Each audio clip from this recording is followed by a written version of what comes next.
Well, that was certainly dramatic. Thanks, ladies. Sorry for those of you who weren't here last semester. It was a little inside, so ask somebody about that. It's good to begin again. It's good to begin anew. It's nice to have a little reminder of what happened last semester, just in case you forgot. But it's good to begin again. It's time. It's time to stop binge watching episodes of Lost, Gilmore Girls, The Office. Sorry. It's time to stop hours upon hours of Angry Birds and Candy Crush. Okay, full disclosure. I wondered what all the fuss was about. So I downloaded the app on my phone. And I started to play. And 3 hours later, I wondered where the sun went. And if there was a quick 12-step program I could be part of. But I want you to know I am victorious. Not over the game, I deleted the game. That's how I'm victorious.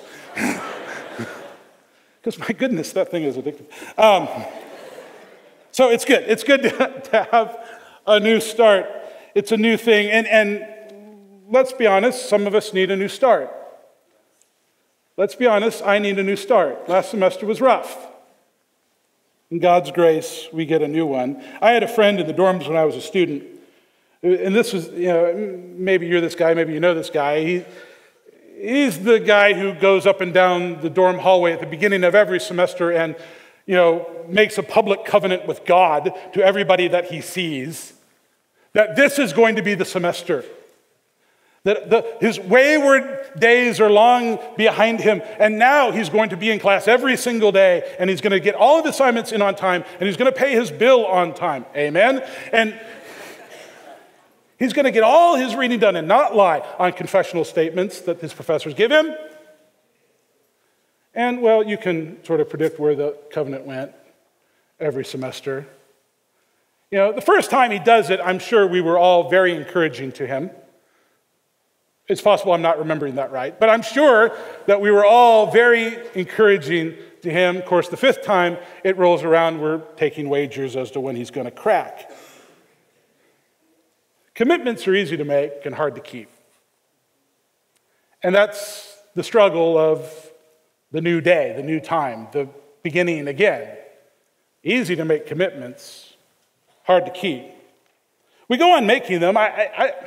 I don't know why we do. I guess this is part of just being human. We just sort of see in our lives that something is lacking. We see in our lives that we need to be different. Imagine ourselves just a little bit better than we used to be. And beginning of things is the natural time to make them. And so we keep on making them. So this week, today and Thursday, Kevin Greer and I are going to give you a commitment to make. And it's simple.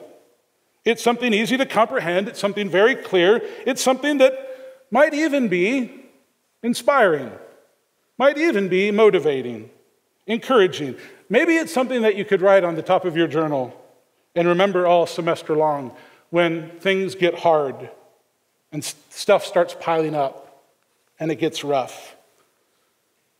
So here it is. In the form of a question. Will we, for the love of God, grow up? Will we, for the love of God, grow up? A couple quick things I need to say about that. First, it was after the third hour of Candy Crush that I determined that I would have to use the first person plural pronoun.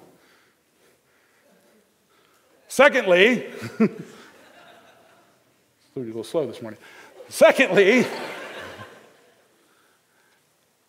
I'm not violating, at least intentionally, the third commandment. Will we, all of us, this is not an us against you kind of message. This isn't a my generation got it right, and your generation is a bunch of lazy, good-for-nothing narcissists, okay? I mean, you probably are a bunch of lazy, good-for-nothing narcissists. But you're not unique there, okay? You guys learned from watching my generation. And we learned from watching the baby boomers, okay? So We're not unique there. And secondly, this is not going to be a you need to try a lot harder sermon, okay? Some of you probably do need to try a lot harder, but I'm going to let the Holy Spirit and your GPA convict you for you. Growing up only really happens because of God's love, and only happens in God's love. And so will we, for the love of God, grow up? Now, I recognize that this culture makes that question very, very hard to answer yes to. We live in a culture defined by value put more than anything on youth. And you feel that. And you know that. Here's what's happened, really. In a nutshell, advertisers in the 50s and the 60s, after the baby boom, and there's this huge influx of people in the teenage years, advertisers realize they've got a whole group of consumers, new consumers on their hands. And so, these people who lack experience and discernment, but make up for that with a fair amount of disposable income, and are a good bet to become lifetime consumers of their particular brand of toothpaste or soda pop or fast food. And so advertisers think youth culture is where it's at, and everything needs to be geared for your age group. And this is, in short, what explains One Direction and why they're making a fourth Transformer film. That's why. Because you all have lots of money and no responsibilities. So the cultural power in this age, you realize, wielded by teenagers in this culture is enormous. I mean, how else do you explain Rebecca Black? 63.5 million views on YouTube. How in the world does that happen? I mean, this is the prime example of the power of youth in culture today. I mean, you have a mostly talentless rich girl, sorry, but it's true, has this YouTube video go viral because of the preteen girls for whom she is the ultimate role model and everybody else who thinks she's absolutely ridiculous.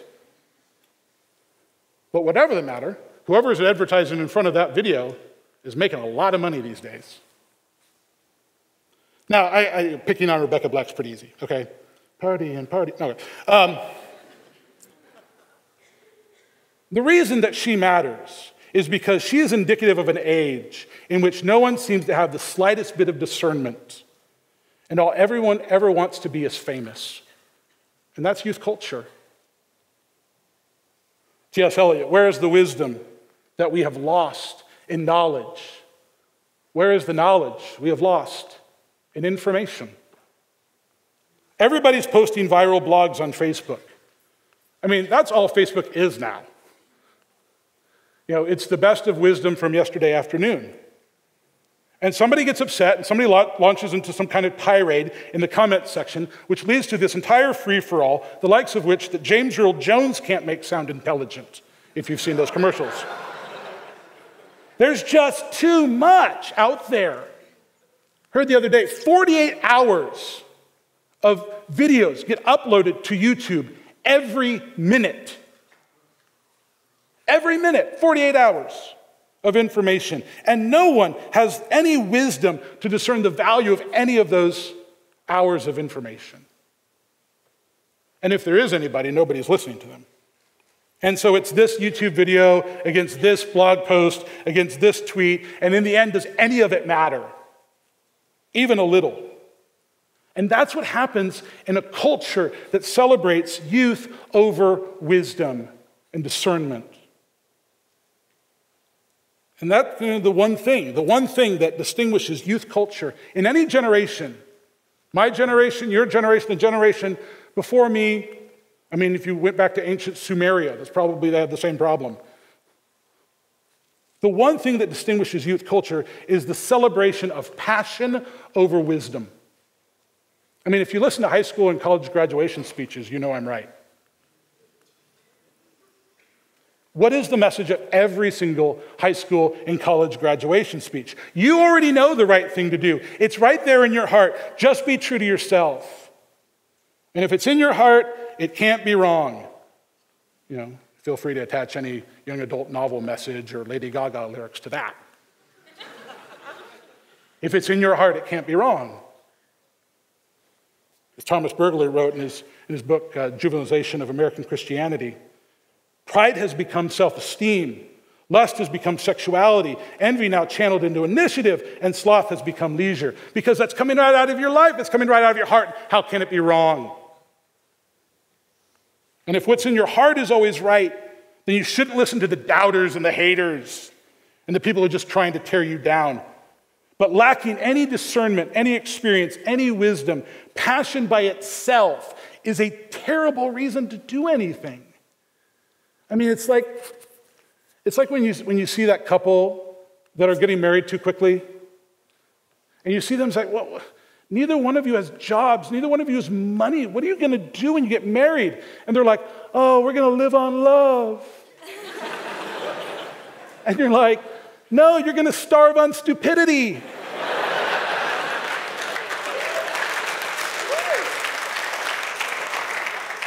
Will you, for the love of God, grow up? But passion trumps all in this society. And the really sad thing is that, guys, we in the church have kind of capitulated to that. I mean, you might ask the question, why is the church utterly inept on issues of holiness? Why do we continue to struggle with this whole thing of maturity and holiness and dedication and commitment to God? Well, follow me on this. You're not going to like it, but follow me here, okay? I think ultimately it's because youth culture is defining what we do in church. I remember sitting in a workshop at a national convention where a speaker whose name that many of you would know said to the entire crowd, what I realized when I became a preacher is I wanted to do youth ministry for adults. Now, there's nothing wrong with youth ministry to young people. But adults, guys, need adult ministry. Youth culture is defining everything we do in church. And here's where it comes out. Our primary goal is that we are all excited about our faith. Now, is it wrong to be excited about your faith? No, but it is wrong for that to be your primary goal. Here's what happens. In an effort to, more than anything, get people excited about their faith, we start chasing cool above everything else. We want people to think that following Christ is cool, and so we become Christian roller coaster operators, chasing the highs of faith and hoping that people don't crash on the lows, rather than the steady wisdom of following Jesus, so much of which, guys, is just kind of mundane and actually pretty boring. When my hero, my little brother Kyle, at age 27 goes through 12 weeks of chemotherapy, he's not excited about it. And the highs of faith that people have been pushing in front of him have not been able to train him to go through that suffering well. And if that's all we're pushing on people, we are not training them for the day-to-day choices that confront them every single time. It's not exciting to turn away from that computer screen. It's not exciting to hold your tongue when you're supposed to. And because we're chasing cool and we're chasing excitement above everything else, we're not training our people to be wise and discerning and holy.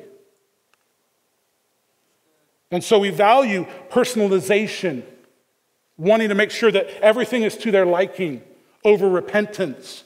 Because sometimes we got to say, if you don't like this, it's because something is wrong with you. And we value celebrities over mentors, which is why the whole Phil Robertson thing was so ridiculous. And we chase excitement over maturity. And when our approach is to helping kids remain pure sexually, to bring a cool worship band, a passionate speaker, and to give everybody a fake wedding band, why are we surprised when that doesn't work? Why aren't we surprised when that doesn't do it? And that has very little positive effect to them keeping their pants on and their hands off each other. A ministry that chases cool is chasing what we are naturally excited and naturally passionate about. And that's not the ministry of transformation, guys. We can't be content with that. For the love of God, we've got to grow up. We can't be content to remain narcissists with just a thin veneer of Christianity, mistakenly thinking that the world continues to revolve around us even after we bow the knee to Christ. And especially those of us who seek to lead and to teach and to guide and to instruct and to encourage and to motivate and to counsel those to follow Jesus. It's too important what we do to remain immature. The kids you work with don't need somebody else to play Call of Duty with. They can find thousands of those people on the internet. They need a father figure who'll give them wisdom in dealing with important questions that they're using video games to hide from. The girls you ladies are mentoring don't need somebody else to like all their selfies on Facebook. They've got plenty of those. They need someone who loves them so unconditionally that they won't be continually seeking approval by continually posting selfies on Facebook. We can't not grow up. Sorry for the double negative there.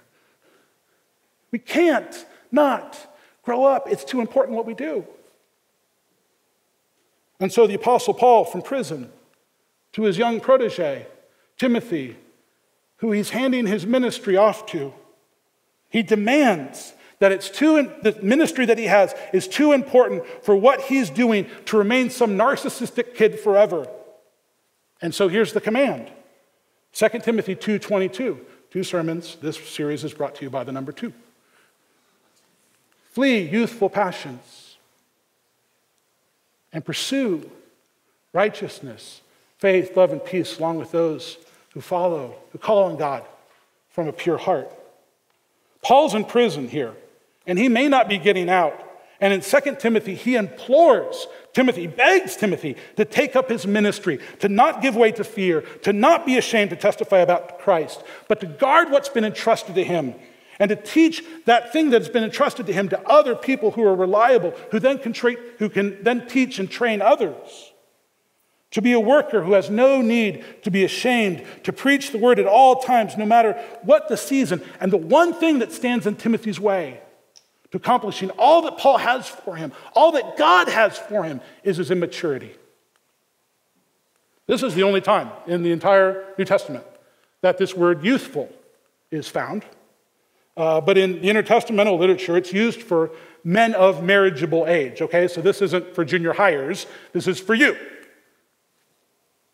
The word that Paul uses for passions and desires, flee youthful passions, desires, is a word that he often uses for lust. The desires of the flesh. And in fact, Paul, throughout his literature, says to flee 4 things. And all of them have some connection to the desires of the flesh. Flee sexual immorality. Flee idolatry. Flee the desires to become wealthy. And here, flee youthful passions. But here in this context, as was mentioned when we read the whole passage together earlier, the context is talking about something a little different here. He's talking about the tendency that young leaders in the church, people like Hymenaeus and Philetus, to start arguments that lead nowhere and to destroy the unity of the church. Okay? So Hymenaeus and Philetus, they're these guys who argue endlessly on Facebook about points of theology that aren't out of commitment to truth, but just out of narcissism. They just want to be right. They're not discussing these points out of some act of sacrificial, selfless love. They're just there to win points. I don't know what you do with those points, but you just try to win them. And Paul goes on in chapter 3 to give this whole lengthy list of these people's qualities in the next section. This incredible series. But really, as most of the lists in Pauline literature can be, basically can just be summarized by the first one.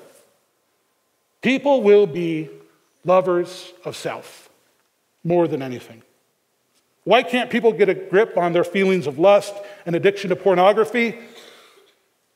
Because we're narcissists. Why do people gossip, destroy relationships? Because we love ourselves too much. Why can't we have a simple discussion about theology on Facebook? Because it's Facebook. And Facebook, more than anything, trains you to love yourself. That every word out of your mouth is the most important thing ever. And that never leads to anything loving or productive. Why can't we get our high school kids to keep their hands off each other? Because we're not training them. We're not training them more than anything to desire transformation. And that's the key. Transformation is the only way to grow up into the love of God. Let me say it even more simply than this. The only way to grow up is to become new. It's not about taking on more and more responsibility. It's not about making more and more money. It's not about having more and more relationships, saying smarter and smarter things. It's about becoming new, transformed, different, holy. Paul says to his other protege, Titus, in chapter 2, "For the grace of God has appeared, bringing salvation for all people, training us to renounce ungodliness and worldly passions, and to live self-controlled, upright, and godly lives in the present age." How do we train ourselves to live this kind of grown-up, mature life? The grace of God. Paul goes on even in Titus 3, saying that when we were slaves to our passions, that he saved us by his mercy, saved us by the washing of rebirth and renewal. So thankful we got to sing that song this morning about becoming new and rising up. This is what God can do to us, but we have to want it. We have to want to grow up. We have to want to become new. Last fall, we were going out, a bunch of us in the faculty go out for a Tuesday lunch, and we were driving on Range Line north into Webb City, and we saw there the empty Burger King building right there by the Webb City Walmart. You all know what I'm talking about? Okay. Sitting there empty, and we see that people are starting to do some work on that. And, because we don't nearly have enough eating establishments in Joplin, we get kind of excited. Like, oh, I wonder what this is going to be. I'm kind of hoping it's another Chick-fil-A because I'm sick and tired of going down to the other one. Spickerite wants it to be a Panera. I'm sure President Proctor would prefer another McDonald's. We're just kind of dreaming. Well, I wonder what this is going to be. And Ragsdale, who's Mr. Buzzkill, it's true. He says, "I think it's just another Burger King," which is so disappointing. I mean, let me get this straight. You have something here that doesn't really work. You spend a lot of time, a lot of money, a lot of effort, and in the end, you just have a slightly more sophisticated version of the same thing you had before. And then you think, gee, I wonder if that can happen in Bible college. I wonder if that's what happens here. And you come here, a version of yourself that's not entirely working. And after a lot of time, a lot of money, a lot of effort, you just end up the same person with a slightly better vocabulary. You have to want transformation. You have to want to become new. You have to want to become different. Last week at the Spiritual Formation Retreat, Buckland shared this great quote from William Law. And it says here, "Now if you'll stop here and ask yourself why you're not as pious as the primitive Christians, your own heart will tell you it's neither through ignorance or inability, but purely because you never thoroughly intended it." Say it simply, why don't you change? Because you don't want to. And so more than anything, before you start changing the actions, before you start changing behaviors, you have to change this. You have to change the intention of your heart. Do you want to change? It reminds me of the story in John 5 when Jesus is walking through the pool of Bethesda and seeing all the sick around him. And seeing them, he asks this one who's been there for 38 years, an invalid, and says this very simple question: do you want to get well? I've been thinking about that story for the past couple weeks, guys. And in times of temptation, in times when bitterness might seep into my life, in times I might get a little out of control, I hear this question from my shepherd: leading me to places of maturity, greater and greater wisdom. And it's that simple question. Do you want to get well?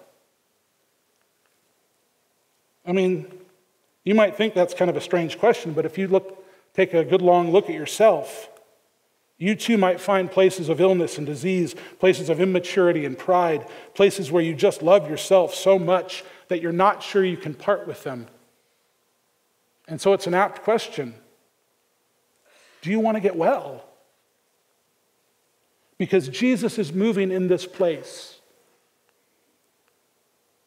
Jesus is moving through this room. He is moving through our classrooms. He's moving through our dorm floors. He's moving in our cafeteria. He's moving all around this campus. He's moving all around this community in our local churches that are serving him. And he's asking you, do you want to get well?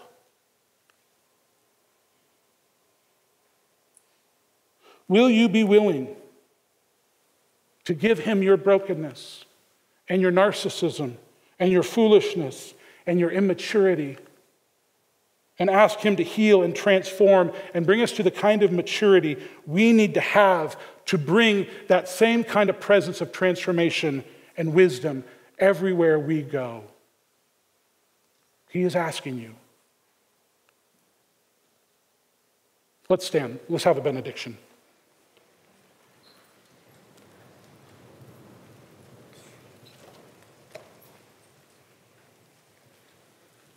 So may you have eyes to see Christ walking on this campus in our midst. May you have the eyes to see deep within, in places of brokenness and pride. May you have the courage to answer Jesus when he asks you if you want to be well.